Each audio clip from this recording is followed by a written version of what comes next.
अयोध्या के राम मंदिर में चढ़ावे और चंदे में हेराफेरी का मामला अब एक बड़े सियासी तूफान में बदल चुका है।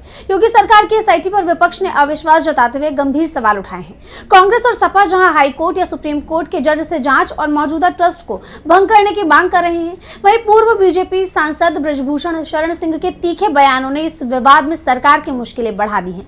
क्या है पूरा मामला, देखिए इस रिपोर्ट में। अयोध्या के राम मंदिर में चढ़ावे और चंदे में हेराफेरी का विवाद अब बड़ा सियासी रूप ले चुका है।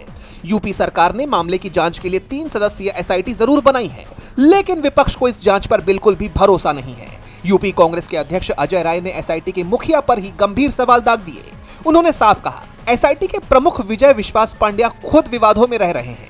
प्रयागराज महाकुंभ में हुई भगदड़ में उनकी भूमिका सवालों के घेरे में थी। जब सरकार सब जानती है तो फिर वो क्या खाक निष्पक्ष जांच करेंगे? देखिए, जो सरकार एसआईटी गठित की है, वो सोसाइटी के जो हेड कर रहे हैं विजय विश्वास पांड्या, वो पहले से ही कंट्रोवर्सी में है।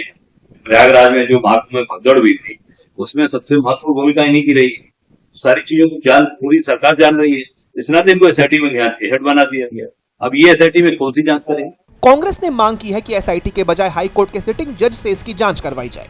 उधर समाजवादी पार्टी के नेता तेज नारायण पांडे ने तो सुप्रीम कोर्ट के जज से जांच की मांग कर दी। सपा नेता का कहना है कि पूर्व लेखा प्रभारी महिपाल सिंह ने जब गड़बड़ी की शिकायत की थी तो उन पर कार्रवाई करने के बजाय उन्हें ही पद से हटा दिया गया। समाजवादी पार्टी ने मांग रखी है कि जब तक जांच पूरी ना हो तब तक मौजूदा ट्रस्ट को भंग कर दिया जाए और मौजूदा ट्रस्टियों के मंदिर परिसर में घुसने पर रोक लगा दी जाए। इस पूरे मामले में सबसे बड़ा मोड़ पूर्व बीजेपी सांसद बृजभूषण शरण सिंह के बयान ने ला दिया है। बृजभूषण ने साफ कहा कि बिना धुएं की आग नहीं लगती।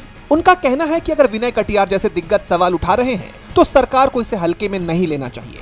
बात सिर्फ ट्रस्ट तक सीमित नहीं है, अब उंगली केंद्र और यूपी की सरकार पर भी उठ रही है।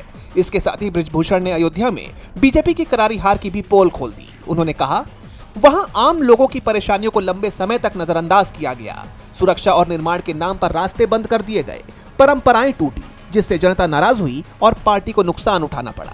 हालांकि उन्होंने मंदिर निर्माण समिति के अध्यक्ष नृपेंद्र मिश्रा का बचाव करते हुए उन्हें पूरी तरह ईमानदार बताया।